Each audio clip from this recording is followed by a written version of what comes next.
Hello, and welcome to the Brutal Iron Gym podcast, where our goal is to cut through the BS and deliver the brutal truth about topics related to health and happiness. Today's podcast number 1804. The topic is Q&A, and the title is Preventing Muscle Loss Through Aging. So one of my former clients, she works with a nutrition coaching company that also has supplements. And she reached out recently, asked my opinion on some supplements that their company is selling. And one of them is an essential amino acids supplement that they're selling with the promotion focused on fighting muscle loss through aging, like muscle loss related to getting older. Now, amino acids are they're dubbed the building blocks of protein. They're basically the molecules that make up protein. And you need 20 of them for your body to function properly. 11 of them our body makes on its own. And then there's 9 that you need to have come from your diet.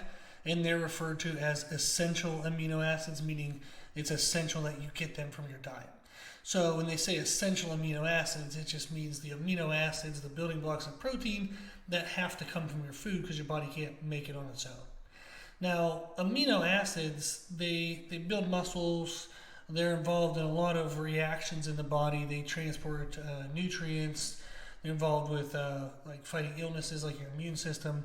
So when we're deficient in those, it would cause a lot of issues. It would cause decreased immunity since it's involved in your immune system. Digestive problems, there can be emotional issues. You can have trouble regulating mental and emotional health. There can be fertility issues. It causes low mental alertness. It can actually mess with how the brain functions. And there's a lot of other problems. Now, it's important though to know that in the first world, the countries that are most likely to listen to this podcast, you have electricity, you have readily available food. It's incredibly rare to have a protein deficiency. It's actually really hard to find exact numbers, but through the articles and stuff that I was reading to try to find an exact number, I couldn't find any. But all the articles kept referring to as a few percentages of the population. So that's going to be under 5%. And most cases in which people have a protein deficiency is actually going to be more so related to a body dysfunction or a body disorder related to protein absorption. So it's not even something that's coming from lack of food as much as it's just something in their body that doesn't function properly. Now again, that's in kind of first world. It's very, very, very unlikely to have a protein deficiency due to nutrition.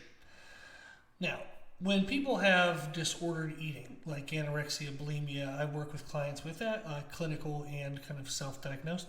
And then when people get into pretty extreme diets, the amino acid intake, protein intake, can become an issue. If they super restrict that, they can almost create a protein deficiency. And that is something then that we would say, okay, it's an abnormal situation. This person has a very disordered way of eating. The protein deficiency might be more of a concern. So insufficient protein intake is very rare, but in groups of people who do extreme dieting, it could be more prevalent. It's not very common. It really isn't. And it's correctable by just ensuring the person is eating enough protein. So if you are eating a normal, healthy amount of protein, you really don't need to worry about supplementing with things such as essential amino acids. Now, what is a proper amount of protein? In general, you're looking at 0.6 grams per pound of body weight, or 0.25 grams per kilogram. So if somebody weighs, now this is also lean mass. If somebody weighs 200 pounds, but they're 50 pounds overweight, they don't need 0.6 grams times 200 pounds. It would actually be kind of like their lean mass. And you can kind of think of yourself as, okay, how much would I weigh if I didn't necessarily have, six-pack abs, but I would feel comfortable enough to be in a two-piece bikini on the beach, or comfortable enough to take my shirt off at the beach. What would that body weight be?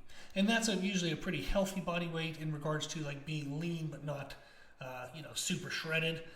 But that's kind of the idea of when we say ideal body weight or lean body weight. That would be kind of what we're referring to, is when you would be lean enough to feel confident to let people see yourself, if that makes sense.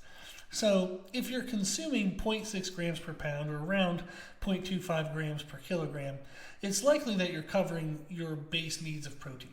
Now, more will definitely help, especially if you have any degree of activity strain in your day. So if you do anything other than just sit at a computer all day, maybe you go for walks, maybe you exercise, maybe you lift weights, more protein will definitely help. So when we consider amino acid impact on muscle loss due to aging, it's actually more accurate to view it as just general protein intake. That's actually a better way of viewing it. The reason why is because we think of amino acid like intake, people are going to think they need a supplement. When you just say protein intake, they're like, oh, I just need to eat more protein, which is true. That's actually the better way to view it, is you just need to eat more protein. You don't necessarily need some kind of special supplement. Now, can essential amino acid supplements help boost protein intake? Absolutely, sure. But another way of viewing that might be a better way, is if you're going to supplement your protein intake with supplements, would an essential amino acid supplement be the best choice? And in general, in most cases, I would say no. A protein powder, whether that's derived, from like eggs and milk, whether it's rice protein, whether it's a vegan or an animal product, but basically a protein powder is going to provide a greater amount of protein, so that would typically be the better choice. And then when you're looking at what protein powders to get, you want to compare pricing. The cheapest isn't always the best. It's usually not filtered out very well and it can cause upset stomach, but also the most expensive isn't always the best. So you want to kind of look through. Whey protein isolate is a really good product to buy because it's usually pretty filtered and it's not going to cause too many digestive issues.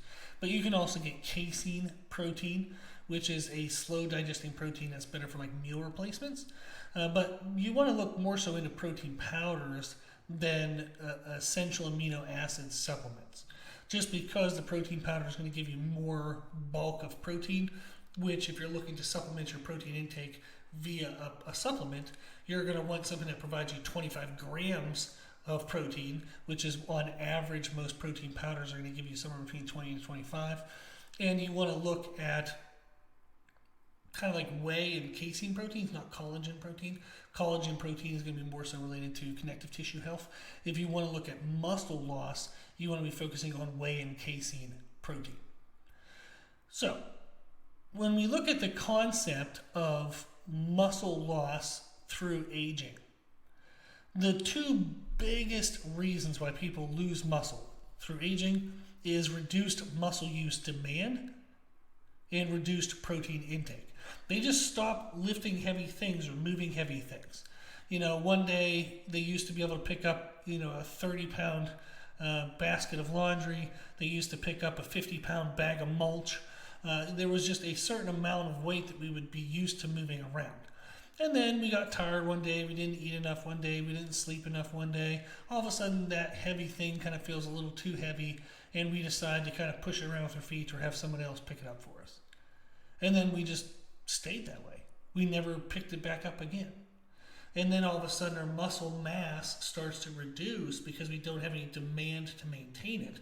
And then the next thing becomes heavy and we stop doing that. And then the next thing becomes heavy and we stop doing that. You get to that age where you don't want to pick a dinner plate up over your head because you say it feels like straining on your shoulders. And it's just a slow decay of not using muscles along the way. And that's actually typically related to poor sleep and poor nutrition. You just don't feel like doing it one day and then you just never do it again. That's just kind of the way it happens. But that is going to be the biggest reason why people lose muscle mass through aging. Is it has nothing to do really with aging as much as they just stopped using their muscles at one day, doing a certain level of physical fitness, and then they stopped the next level down, the next level down, the next level down. Now all of a sudden, doing a regular daily activity like getting your own body up out of a chair feels very straining. And then combined with that is reduced protein intake. So if we lift weights and we eat enough protein, those two components will cover pretty much everything we need to prevent muscle loss as we age. Now, we could definitely add some other components to that, like a multivitamin, multi-mineral type supplement to make sure that we have the elements needed to continue protein synthesis and continue to making ourselves feel good that we can move around and do things. You also want to look at total caloric intake. It's rare that somebody would be eating adequate protein but not have enough calories, just because protein is so challenging to get in. But that is something to consider. And then hydration. So if we add all of that to the list, that's what we look at when we say, okay, what's going to have the biggest impact on muscle loss through aging? And then what can we look at to prevent muscle loss through aging? Now, I've trained hundreds and hundreds of people over 60 years old, including my mother. My mom is crazy strong. She has 2 elite totals in 2 different weight classes, and we did powerlifting. We didn't get into powerlifting until she was in her late 50s, and she freaking kick ass at it. So all like her and the other clients I've trained over 60 years old, in every single case, we've been able to add muscle mass and strength, even though they were over 60 years old. What we focused on wasn't amazing. I wish it was, because that would make me sound better. But it's not amazing. What we focused on was weight training at least twice a week, and we centered it around daily movement patterns. Picking things up, putting things up over your head. Those are basically the 2 patterns that if you cover most of those, most variations of picking things up and most variations of putting things over your head, you're going to cover pretty much everything you need to do all day. Now, there's definitely some more nuances to it, but that's the general focus is, am I working on the muscle tissue and the mechanics, the proper positioning of picking up something heavy? Can I do it with a narrow stance? Can I do it with a wide stance? Can I do it with actually an offset stance? So we even pick up things in weird positions. And now we do it very controlled, but that helps keep those muscles active in all the core stability and hip stability muscles. And then we focus on overhead movements.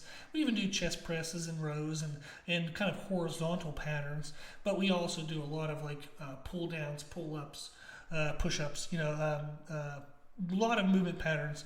But the 2 main things you would look at is, am I picking up something off the ground? Am I pushing something up over my head? If you're doing those 2 things, you're covering pretty much what you need to in weight training. The second element is caloric intake minimums. I just make sure they're eating at least a certain amount of calories on a daily basis. Make sure they don't have 2 high days and 1 really low day because they just quote unquote weren't hungry. We want to make sure there's a caloric intake minimum. Then the third thing would be a protein intake minimum that kind of pairs with that. So those kind of go hand in hand. Then we have a basic multivitamin, multi-mineral type supplement, and then hydration awareness. I just ask them, hey, can you make sure in the first couple hours of the day you drink X amount of water, the next couple hours you drink X amount of water, the final couple hours drink X amount of water. Just make sure they're getting hydrated throughout the day. So those 5 things cover pretty much all your needs. Weight training, caloric intake minimum, protein intake minimum, multivitamin mineral supplement, and then hydration awareness. They'll cover pretty much everything you need. If you attend to those elements, you'll be able to not only slow muscle loss, but depending on your previous activity level, you can actually build muscle tissue and you can actually increase bone density. I had a client of mine who had scans done on her hip bones, and we were actually able to thicken the bones of her hips due to leg presses and deadlifts. And that's clinically proven at University of North Carolina in Raleigh, North Carolina. She actually had the scans done at the beginning of weight training, 6 months into weight training and 12 months into weight training, and we showed bone density increase. And she was in her mid-60s.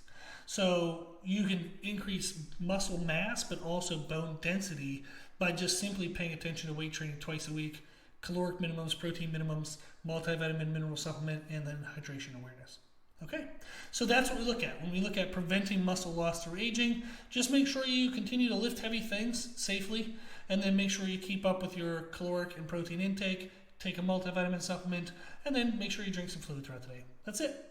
It's relatively simple in concept. Now, it's a little bit challenging to kind of make sure you do those things, but now that we know what to do, that's what we can focus on. Awesome. Well, if you have any questions, if you need anything, shoot me an email. My email is brutalirongym@gmail.com. If you like the podcast, please share the podcast. If you like the podcast, please consider donating to support the podcast, which you can do on our website.